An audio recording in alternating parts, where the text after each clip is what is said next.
Thank you, and welcome to tonight's meeting. If you'll all join me in the Pledge of Allegiance.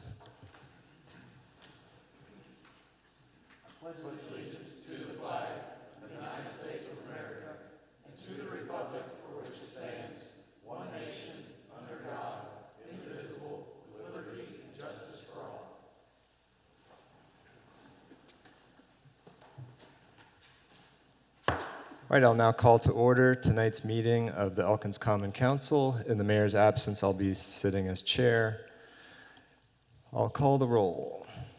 Councilor Bros Fregonera is absent. Councilor Carroll. Here. Councilor Chenoweth. Here. Councilor Hinchman. Here. Councilor Kearns. Here. Councilor Lowther. Here. Councilor Parker. Here. Councilor Pliszka. Here. Councilor Severino. Here.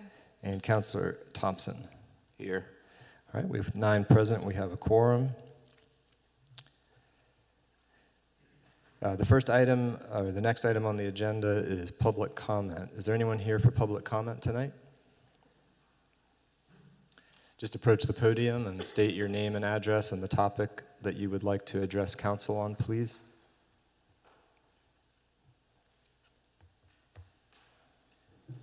My name is Alan Huffman, and I live at 206 Andrew Street in 2nd Ward. I'm here to talk about Ordinance 276, which you guys are reviewing over the next month here, probably. You mean the proposed charter change? Yes. Yep. I think that might not be the number. It might not have a number It's yet. what you had on the paperwork in their city. But yeah, the charter change ordinance. As that item's not on the agenda, it'll be up to council whether to hear that comment. Is there a motion to allow Mr. Huffman's comment on the proposed charter change? So moved. Moved by Carol. Is any questions or discussion? All in favor say aye. Aye. Aye. Anyone voting no? All right, please share your comment, Mr. Huffman. Okay, I'd like to thank all the council members for giving me a minute to speak. And I am here to address you about your proposed ordinance, which would do a charter change amendment, allowing the mayor to hold 2 offices. I was a little appalled that that was even brought out. I would strongly object to doing that. Basically, allowing any person to hold 2 elected or even be appointed to 2 offices at any level of our government, across county, municipal, or state, it draws a big conflict of interest. And it also makes one wonder, can someone do both jobs? State legislature can be quite busy for someone to sit in there, and they might not be able to fulfill all their duties in another job. There would definitely be conflicts of interest if you were sitting in a county seat, county government capacity, elected, and municipal capacity. So,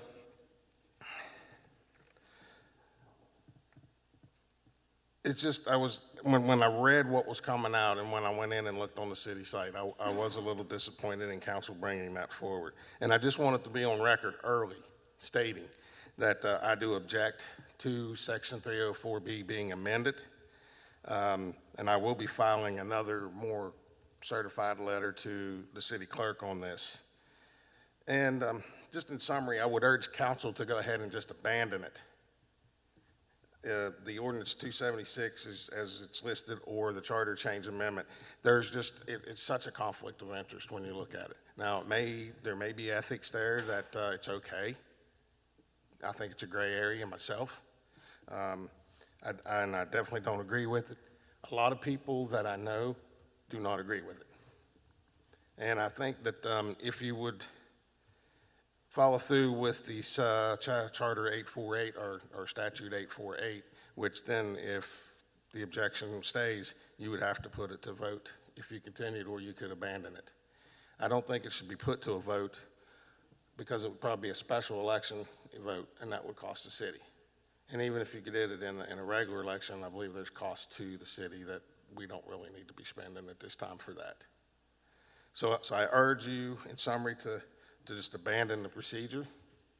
But I thank you all for allowing me to speak, and may God bless you all as you continue to serve us. Thank you. Thank you, Mr. Huffman, and your objection is noted, and of course I also have your email that you sent earlier, and that's been logged and noted as a qualified objection to the change. So Next on the agenda, minutes, proposed minutes for the meeting of September 21st, 2023. Is there a motion? Moved by Chenoweth. Any questions, comments, or discussion? All in favor, say aye. Aye. Aye. Any opposed? Motion carries. Next, we have committee reports. Councilor Parker. It's on. In public safety, I think I will leave it up to, well, the chief is not here, is he? Okay. I don't have any of his items. I will let Chief Heim speak for himself. We did not have any outstanding new business to bring before council, or really to report out with the task force. We are still working on the necessary steps to secure a property for sober living facility for women. We will keep you apprised on that. And I think there's one more piece, and that is that we are organizing a meeting for the sub-region that we've discussed with you, in this 13-county region with these 5 counties across the corridor. We are arranging a meeting with our representative on the West Virginia First Foundation Board. That is Jonathan Board from Morgantown. I spoke with him today, and we will have that put together to begin to give him our input, make sure he's clear about our priorities. And we have sent out the memorandum of understanding to the 5 counties and all their various representatives therefrom. The MOU is specifically for the purpose of being in agreement about securing the services necessary to prepare a detailed working document for a regional treatment facility for these 5 counties. And so that's underway, and as soon as we have that white paper presented, it is possible, we don't know how likely yet, but it is possible that we will be ready to apply for funding from the foundation. And again, we'll keep you apprised of the progress on that. And thank you, that's all. Thank you, Counselor. Counselor Pliszka, anything to report? Yes. Okay. So I went to my second historic landmarks meeting. Last time Nancy went, we're kind of switching back and forth. And after it, I had some questions because I'm learning as I go in it. And so I called the State Historic Preservation Office in Charleston to learn more about how the process works, and heard about several other places in town that are I don't know how you'd say it, up for a vote soon. Concerning Maplewood Cemetery, because Nancy talked about that last time, it wasn't ready to be on the agenda, so they weren't able to vote on it for its registry. So they said that the next time that they're going to do a vote is February 21st, 2024. So that's when they'll be looking into Maplewood, and the next meeting for the Historic Society has been moved to December 19th. So that's it. Thank you. Counselor Hinchman? Yes, sir. The finance met on October the 9th, and we had discussions on the tree proposal about cutting it out and the $3,000. We also had discussions on the Welcomes at Elkins sign, which is going to go over $25,000, so it'll be bid out. And then we went over the budget revision allocations for 2023 carryover funds, which we will be further investigating this evening. Thank you, sir. Counselor Chenoweth? Personnel Committee, I don't have a report. I'll just announce that our standing meeting date and time has changed. It's going to be now the first Monday of the month at 1 p.m., so the next meeting is November 6th at 1 p.m. Thanks. Counselor Kearns? No report. Thank you. Counselor Severino? No report. Counselor Lowther? There was no rules and ordinance meeting this month, per Counselor Chenoweth's meeting rearrangement. The next meeting will be November 6th at 3:30 p.m., the first Monday of the month now. Parks and Recreation met last evening, and the only thing come out of Parks last night was we decided to give our full-time staff the same wage increase that the city employees got here.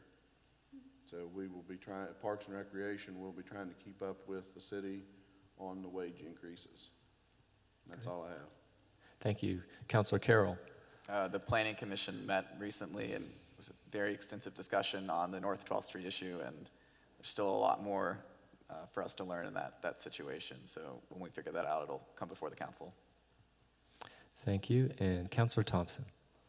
No report. Thank you. All right, that concludes committee reports, staff reports. You have the treasurer's report in your packets. And Mr. Kessiker, you're up first. Tonight would normally be a night that Whitney Himes from the wastewater department would give her report, but she was unable to attend and said she didn't really have anything significant to report this time. Good evening. I'll have a brief report for you. First thing I would like to say is I want to commend the street department and the sanitation department specifically for doing a tremendous job during the Forest Festival. They all put in long hours, went above and beyond the call of duty, addressed some last-minute requests, some last-minute complaints, and I think at the end of the festival, everyone was very pleased with the job they did, and it speaks high volumes of them, their work ethic, and their commitment to excellence. So my hat's off to the street department and the sanitation department as well. We have finally got back to full staff on the street department. We had 2 more hires come in, so that gives us the 3 we were looking for. So we're full staff at the street department. I know the street supervisor is very excited about that. We have some very qualified individuals out there now that we can do some cross-training on, drive different pieces of equipment, and it gives us the ability to be more flexible with our schedules and meet more needs without cutting corners or being short-staffed. We received the bids for the sanitation garage. We had the bid opening. They came in quite higher than what we'd anticipated, so we did accept the lowest bid, but we're kind of at a standstill right now with that. The automatic transfer switch with the generator is now in the basement, and probably starting next week, we will be remodeling the section of the basement that it'll be going in, so it can be set up according to specs and hooked up correctly.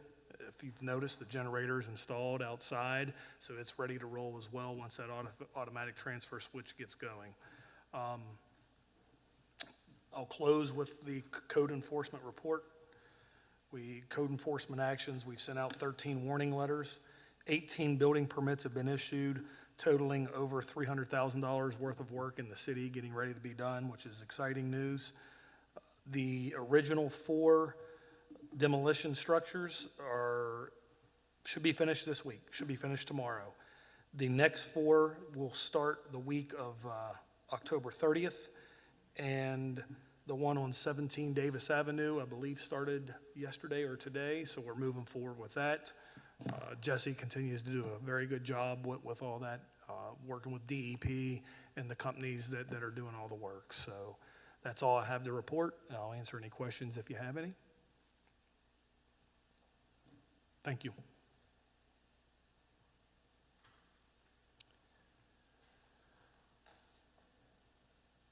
Madam Treasurer.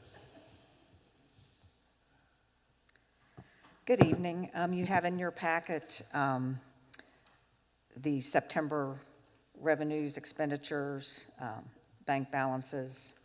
Anybody have any questions regarding any of those reports? All right. I received notification earlier this week, and actually today we had our deposit of our municipal sales tax in the amount of $380,251.17. That is actually $17,600 less than last year and $5,300 less than the year before. However, we are still on target to meet our budget amount if what we've received the first 2 quarters or the first 2 payments this year, we will exceed our budgeted amount of $1.4 million. Been working with Ms. Washington, the Human Resource Generalist, in regards to the PEIA insurance. I gave her some information and some contacts that she had actually contacted this week. Jason Myers, who sits on the board of PEIA, and he's pretty sure that we're looking at a 13% increase.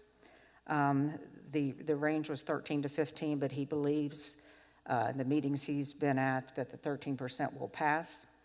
And there will also be an additional surcharge in the next coming year, a spousal surcharge if the spouse has insurance with their employer.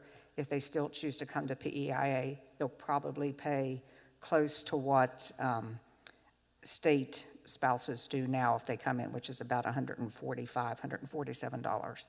So that'll be something new. Municipalities weren't part of that this past year, but they have looked at that and think that that will help with some savings as well.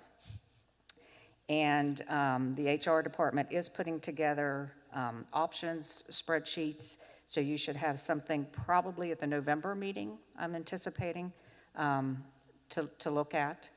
As far as plans, she's got, Melissa has got a lot of good information about who could administer an HSA if we would happen to go to Plan C, which I've mentioned before. So that'll be coming up in the next month or so, because we'd like to have some idea what to go with, because budget season by the first of the year comes into play. But other than that, that's all I have. Anybody have any questions? Do you have any idea of how many people, of employees who that would affect right now, with who would have a spouse who would also have insurance? I don't have that right now, that information. She was just able to provide me some of this today. I'd hate to guess, because I don't know who the employers are and if they would work for somebody that offers insurance. So I don't know right offhand. And you said it was about $165? They're thinking about 145 to 147, somewhere around there is what they're anticipating. A month. Okay. Yes. And then I think just like the state plan, if the spouse's option would also be a PEIA-served agency, then they wouldn't charge that. That's correct, yeah. Charge, and you wouldn't If have that to pay. spouse is already in PEIA, correct. Thank you, Sutton. And that's all I have. Thank Okay. you. You're welcome. And now we have Fire Chief Steve Himes.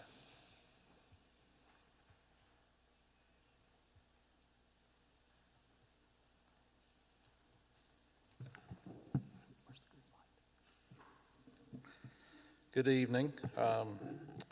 So for the month of September, we had 55 calls for service. Year to date, as of a couple days ago, we're at 523 for the